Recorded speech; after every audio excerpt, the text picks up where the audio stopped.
天氣寒，民眾減出門，所以每到冬天，關火中心欠火情形就特別嚴重，有幾時就被衝著火源。桂林獅子會1月11日在咧新豐高中舉辦“獅子有愛，捐血有情”公益關火活動，東港有4台關火車提供民眾關火。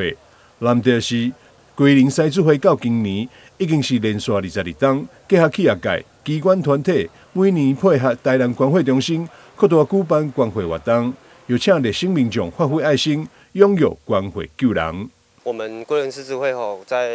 在捐血這個方面已經連續22年，然後我們每一年都是在1月份都會在我們這裡國立的新豐高中舉辦。那想要麻煩大家哦，我們的贈品跟伴手禮都很豐富，然後希望大家能夠踴躍參與。天氣會越來越冷哦，